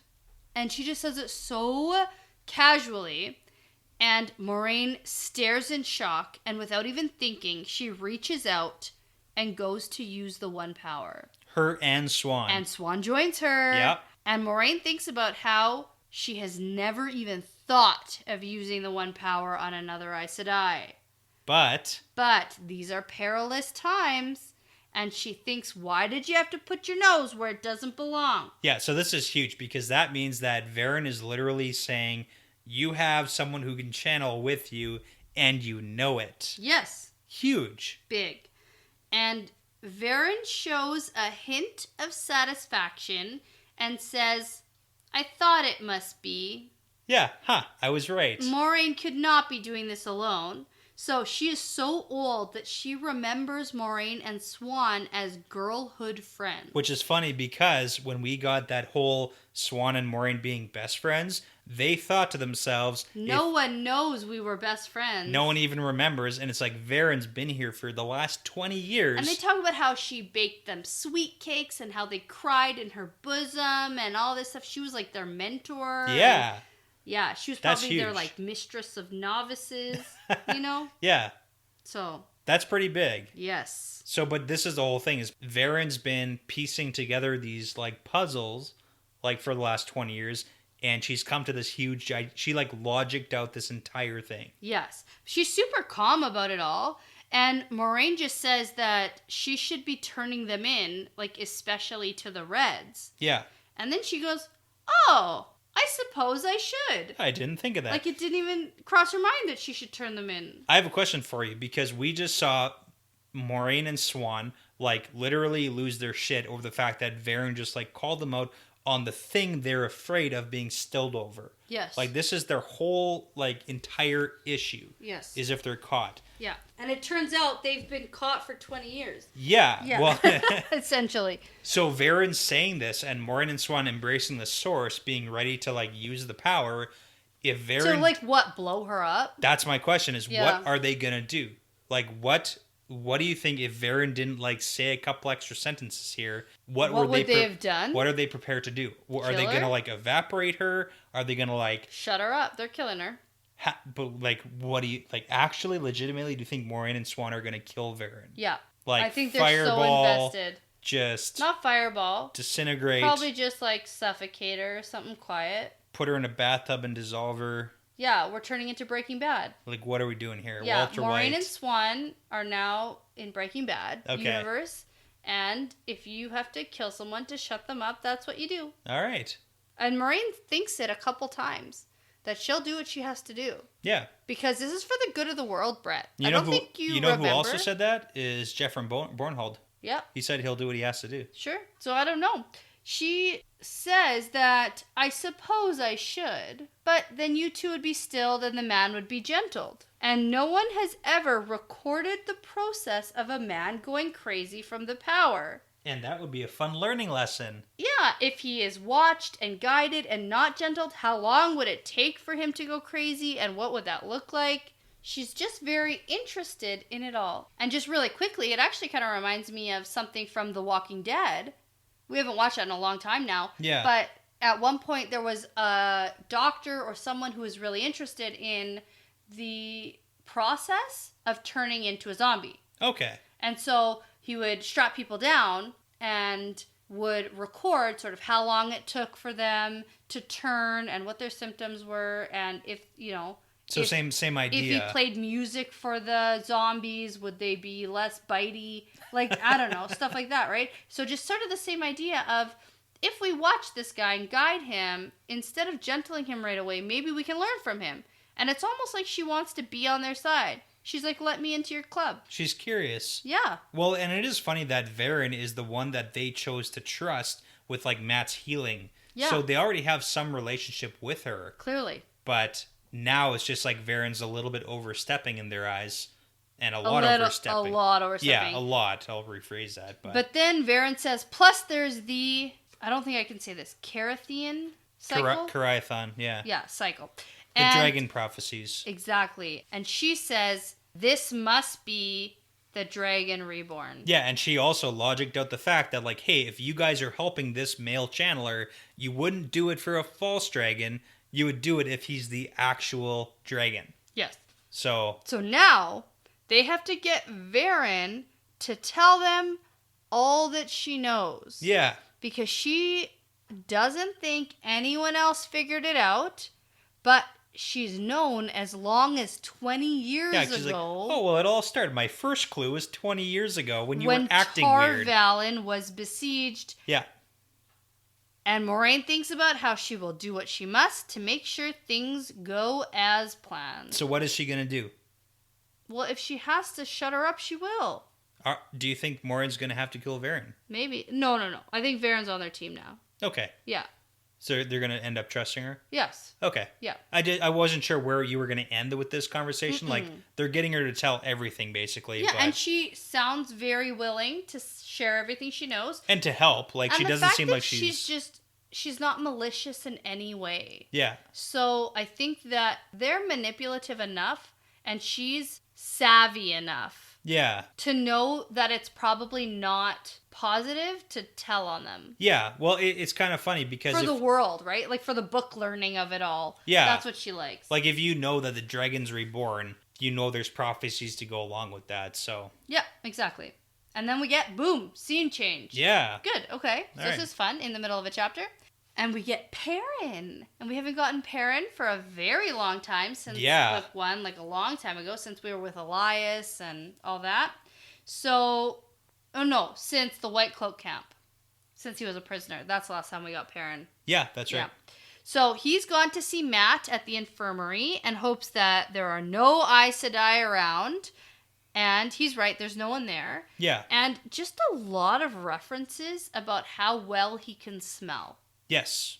Just tons of that. Yeah, we can probably assume his powers are, like, leveling up still. Yes. And he's probably right to avoid Aes Sedai, too, because his whole eye thing. Yeah. And Elias and the Elias killing warders and the trying to gentle Elias and the Aes Sedai probably remembering it that all event, sounds bad. So Perrin thinks about how he likes to talk things through, and with Rand thinking he's a lord and Matt cursed, he hasn't really had anyone to talk to, and it's just sort of this interesting perspective.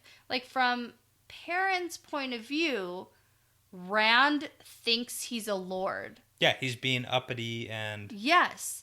And Rand is like, why does everyone think I'm a lord? This is terrible. Yeah, well, it's like how Rand's acting. Yes, but he also did that whole thing to push his friends away, and Perrin is very sensitive. And he doesn't get it. And it worked. Yeah. It worked. Well, it's funny that Egwene knew what Rand was doing to push away his friends, and Perrin does not get it. He's too sensitive.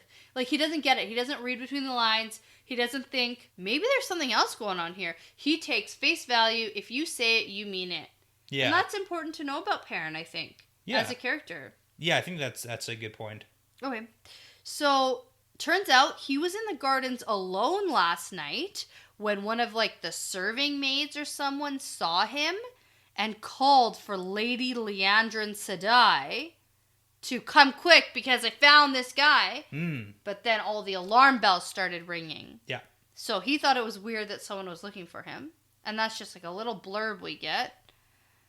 And then Matt stirs a little bit and sort of wakes up, and Perrin asks Matt if he remembers what happened last night, but he doesn't really. He doesn't remember anything after basically going down with Egwene. So here's a question for you.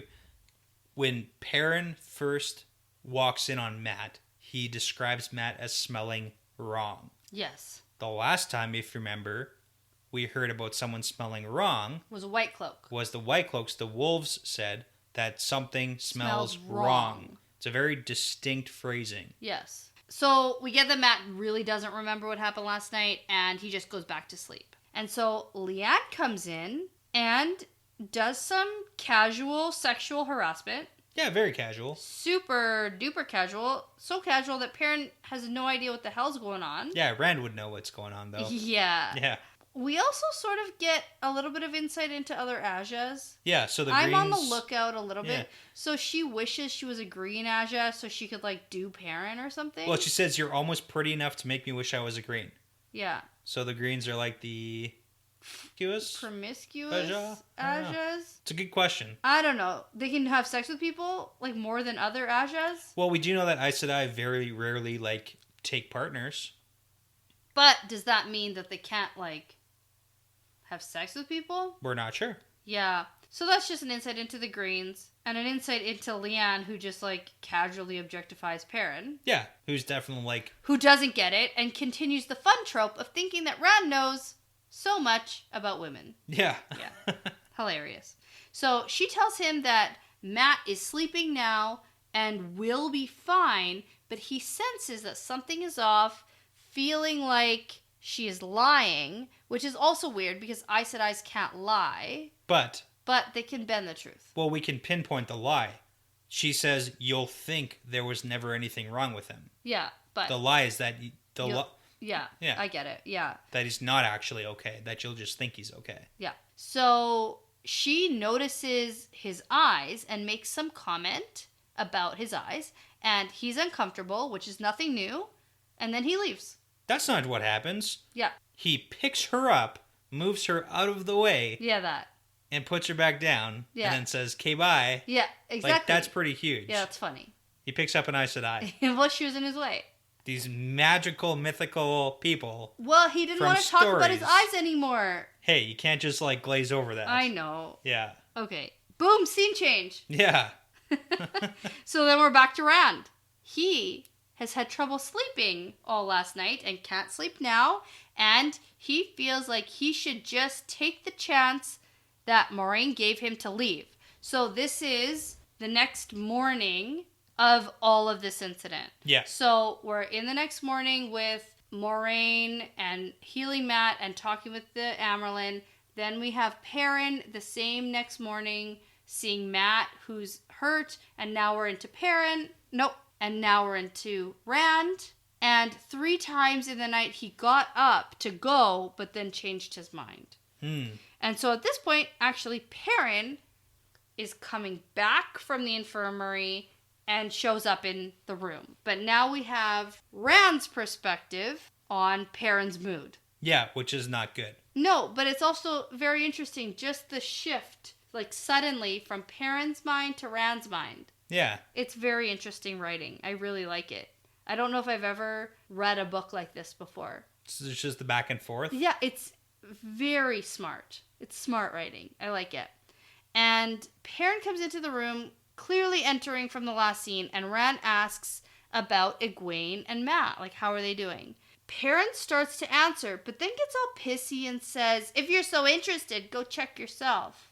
Yeah, like he's still definitely emotionally hurt by what Rand said, so Yeah. he hasn't gotten over that. And Rand says that he did go see Matt, but there was an Aes Sedai there, and Matt just kept sleeping. We also get that Aes Sedai also super casually sexually harassed Rand. Which was also Leanne. Yeah. Yeah. She's got a problem. Someone should complain to HR. Oh, it doesn't seem like a problem for her. She No, likes for the younger them. boys. No, but that's the problem, is that there's usually one person who just is casually Doing the harassing. sexually harassing everyone in the workplace and no one says anything. Yeah. That's literally the issue.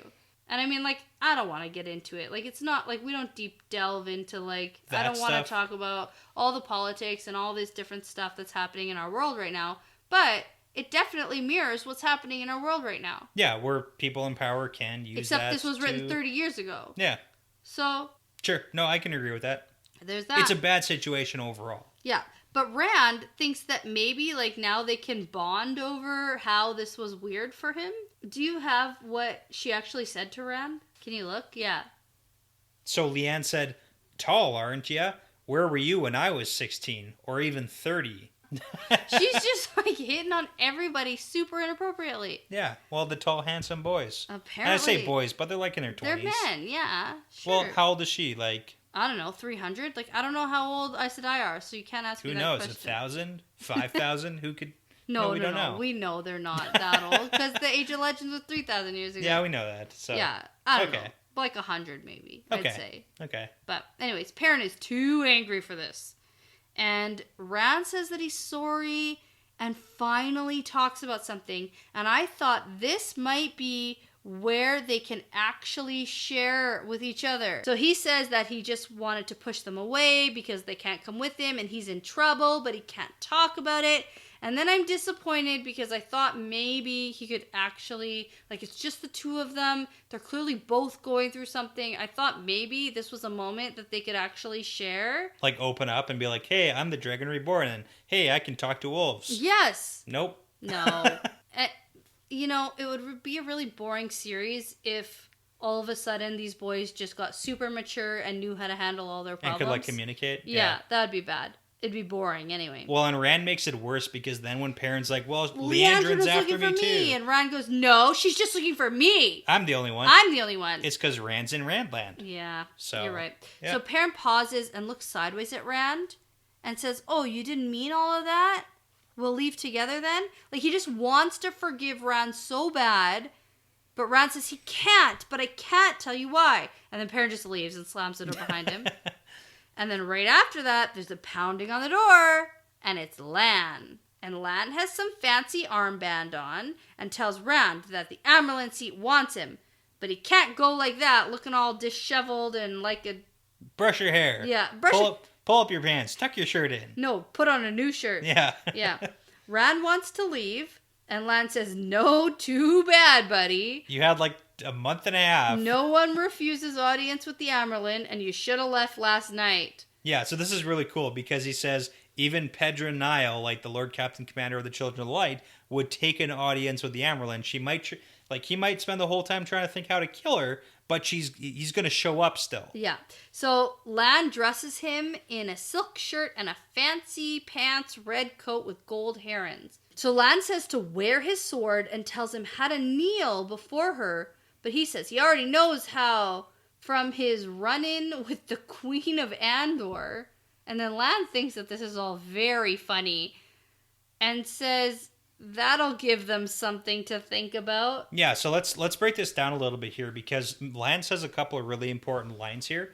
He says the first thing is, if the Amyrlin is afraid of you, and it's smarter for you to think she isn't, because I don't know that anything could frighten that woman, it wouldn't be for a sword. So with her being the Amyrlin seat, a sword's not going to do anything to her because she can like channel and do stuff. If she is afraid, it's not because of you and your sword, it's because of something else. Yeah. Being the fact that you're a male channeler. Yeah, that. That's the thing. Yeah.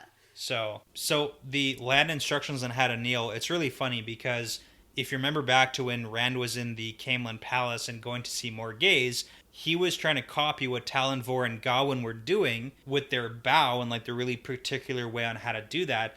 But Talon Vor was really pissed off, and it's probably because like different ranks of people do different types of bows. So Rand trying to copy what Talon Vor and Gawain were doing was like implying that he was a higher status than he actually is. Yeah, so, okay. Yeah, so Lan doing this. That'll give them something to think about. Yeah. I love that. That's really funny. Yeah, so it's like Rand's implying that he's a higher status than he actually is, but Lan thinks it's hilarious, which really asks the question is like, what's Lan doing? Yeah. Yeah. Well, Lan knows, obviously, that Moiraine wants to brand him as the Dragon Reborn. But it's like almost like Lan's trying to stick it to the Amyrlin somehow. Yeah, a little bit. But it's kind of funny because at one point, Rand says, "You're sounding like you're on my side." And he goes, "I am on your side." A little bit, yeah. Yeah. Well, it's funny because... It's very fatherly. But Lan's like, "I trained you." You know what it is? Cool uncle. Cool uncle. Yeah, cool Uncle Lan. Yeah. That's what it is. Well, Yeah. and it's also like a little bit of pride for Lan because Lan trained him, so Rand is a direct reflection on Lan's training. So he's like doesn't want Rand to be a Fuck up, yeah. like a sniveling little wiener Yeah. in front of the Hammerlin. That's fair. So, but it's also because like Lan recognizes that Rand is in a really tough like Lan knows that Rand's the Dragon Reborn.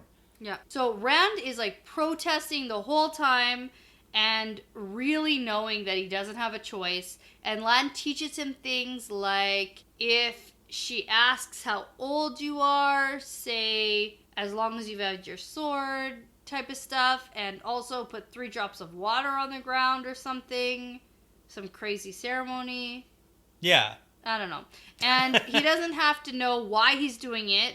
Just remember to do it and think of it as upholding custom, and you can learn about it later. Yeah. You can understand why you're doing it later, but right now we have to go, so just remember to do it. Yeah, do it now, I'll explain later. Yeah. So Rand also gets a fancy armband with a red eagle of Manetheren. yeah, because that'll give him more to think about. Thinks this is really funny. And there is one rule above all other rules.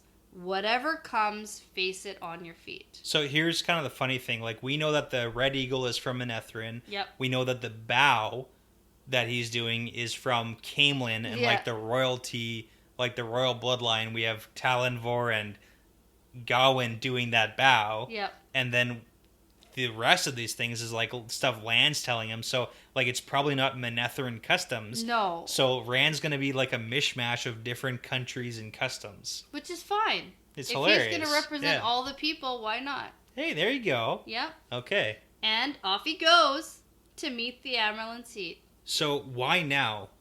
Why do you think the Amerlin's calling Rand in now? Because she's had some sleep. There's been nothing but chaos since she's arrived. Like, she showed up, Aegomar shoved the chest of the Hornevalier in her hands. She called for Moraine. Moraine said, yes, this is the guy. And then, literally, Trollocs invaded. Okay. And they had to heal Matt.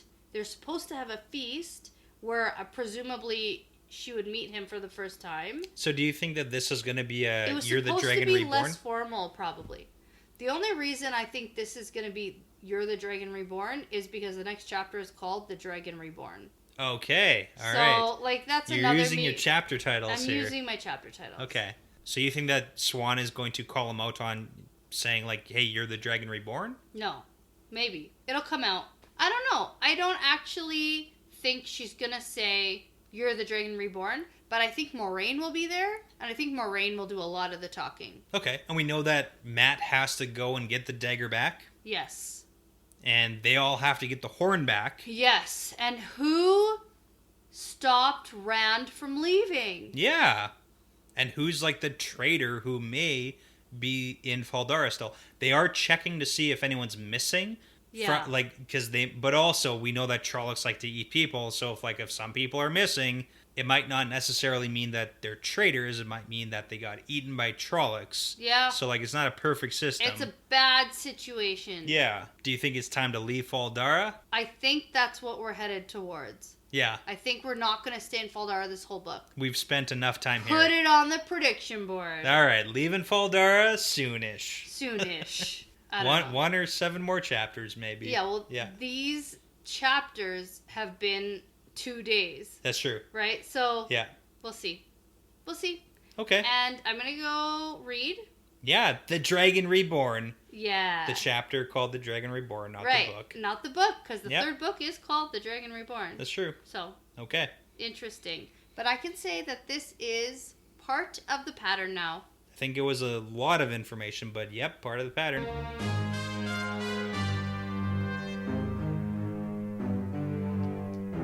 Thank you for listening to this episode.